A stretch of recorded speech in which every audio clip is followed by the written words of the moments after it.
Hello and welcome to the latest anime news for the week ending May 2nd, 2020.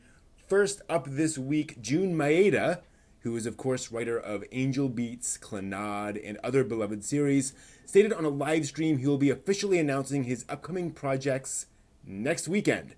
Maeda was the featured guest on Tuesday's live stream from I'm not sure if it's Genron or Genron Cafe? Don't know.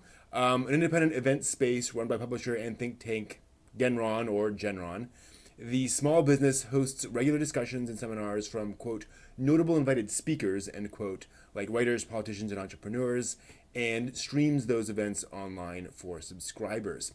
Now, during Tuesday's event, Maeda said that he will be announcing his new slate of projects on May 10th. In other words, basically a week from now. These projects will include a new anime project and a new online portal tentatively titled Jun Maeda's Associate Lab.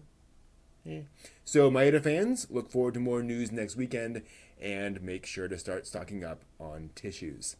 The June issue of Shueisha's Jump SQ magazine, meanwhile, has revealed a new entry coming to the Prince of Tennis franchise. The new anime will tell an original story featuring Hyote versus Rikai, two of the school tennis teams from the series. This story will mark the first time these two schools have faced off against one another, so I'm sure fans are in a tizzy. Takeshi Konomi, creator of the original Prince of Tennis manga, will be overseeing the matchmaking for the anime, so it'll all be legit.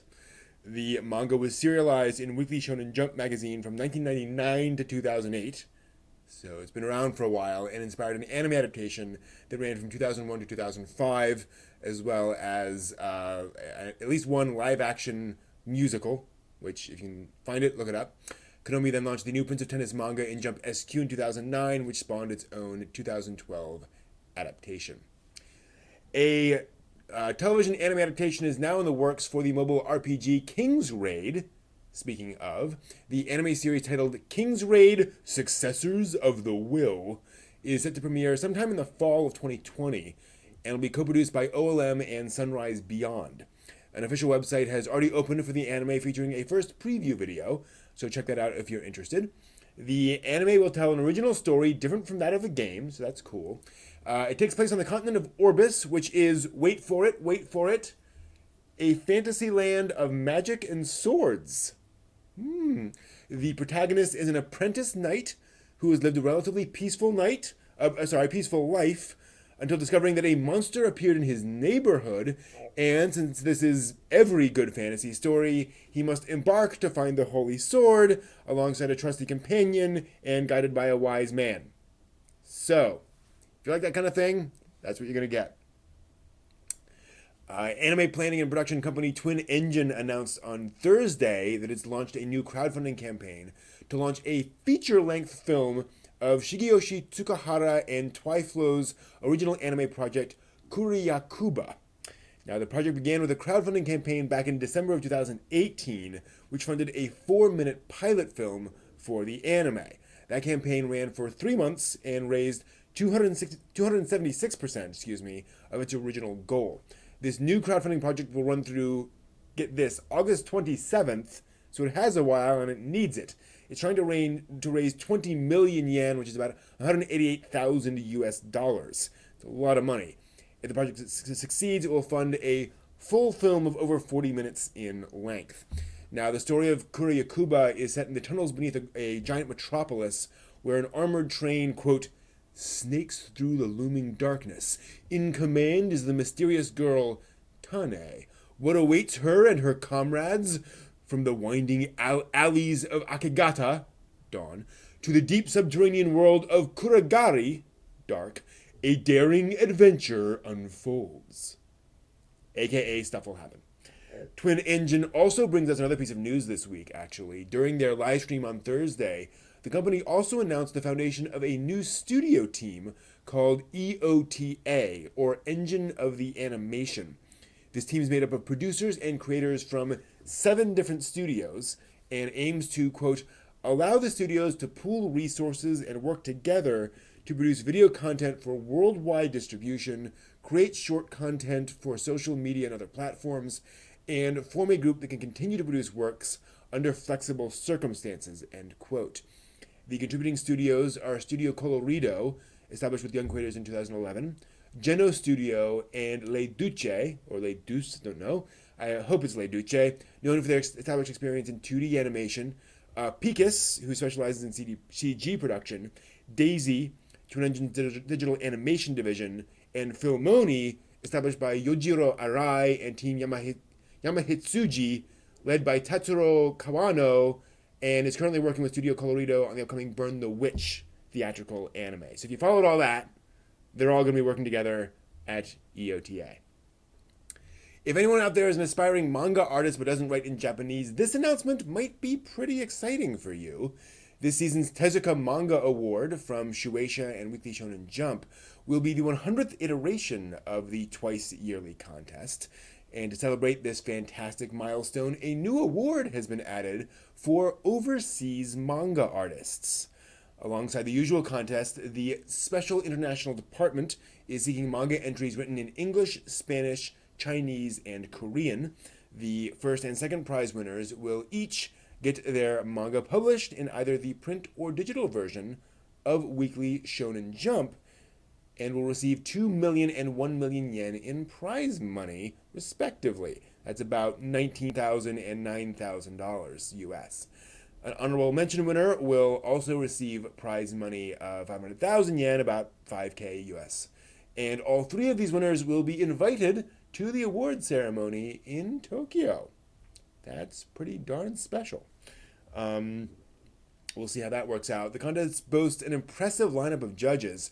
Creators of the Dragon Ball, One Piece, My Hero Academia, Blue Exorcist, and Slam Dunk manga series will all be judging both the domestic and international manga submissions, along with representatives from Tezuka Productions and the editors-in-chief from both Weekly Shonen Jump and Jump SQ. So, man, the contest is open for submissions through September 1st, so you have some time to submit, and we'll announce the winners in December. Contest rules and submission info, along with comments from the judges, are available in English on the contest's website. The site is linked in the video description below, so future Shonen Jump artists, go check it out. Be curious whether they're going to actually then translate it for the release in Shonen Jump. Who knows? Now, this summer's Comiket event might be canceled, but the event is still doing their part to distribute anime goods while supporting healthcare services, which is pretty cool. The organizing committee has partnered with the Red Cross in Japan to encourage anime fans to get out and donate blood.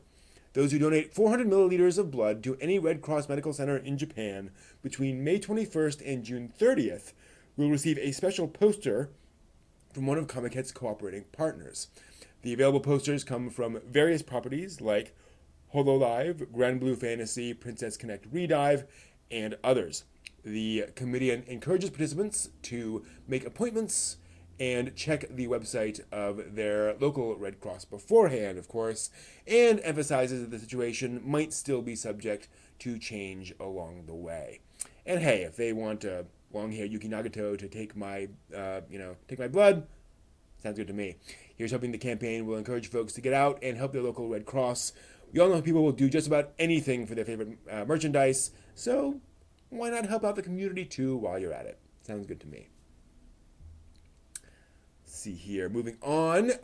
Now, if you've got a VR system at home, your quarantine movie watching might have just gotten a lot more exciting.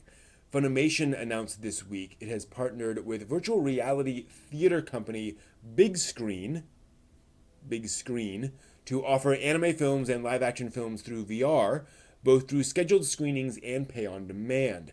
The scheduled group screenings began last night with Your Name. Upcoming movies include My Hero Academia 2 Heroes, Akira, and The Girl Who Leapt Through Time, among others. And I gotta say, that's not any of those, so I'm curious. For the full screening schedule, check the link below in the description. Along with the special scheduled screenings, there will be 31 films available for on-demand streaming, including the movies listed above, as well as movies from Attack on Titan, Death Note, Fairy Tail, and a number of other series. Pretty cool, and I gotta say, watching movies in VR is quite the experience. You have this giant screen. The big screen service costs $4 per view and is available on the Oculus VR systems, the HTC Vive, Valve Index, Steam VR, and Microsoft Windows mixed reality headset. So sounds like PS4 owners, sorry, out of luck on that one. Yoko Kanno and the Seatbelts Band are back again this week with another home performance of iconic music from Cowboy Bebop, but with an extra special upgrade this time. Excuse me. The new performance of the Real Folk Blues, Cowboy Bebop's ending theme, of course, features a cast of more than 40 guests, including voice actors from the series and musicians from across the animation and games industries. The 7-minute track was released on Bandcamp and YouTube and features a pay-what-you-want donation scheme, with all proceeds going to the CDC Foundation to aid coronavirus relief efforts. That's pretty darn cool, and what a great use of that title, Real Folk Blues. The project was arranged by Mason Lieberman, a senior game audio coordinator at Tencent. When commenting on the project, he said, and I quote, "This project grew out of the goal of creating something fun and beautiful with the huge number of available musicians who have been sidelined due to the COVID-19 crisis. As it snowballed and grew, I realized we needed to use this as a valuable opportunity to give back to others and support everyone else who has been impacted. Many of my personal heroes are present on this release, and it is a tremendous joy to see them all working so hard for the greater good in this exceptional time of need." End quote. The track and the video are a lot of fun to watch and listen to, so go check it out later and think about donating if you got a little extra spare cash sitting around. Here's hoping. Now, our last bit this week might sound a little deja vu if you were watching last week. Also, yep, another anime-themed Tamagotchi collaboration is on its way. This one pairs the Pocket Pets with the Demon Slayer Kimetsu no Yaiba franchise, and lets owners raise their very own little Demon Slayer.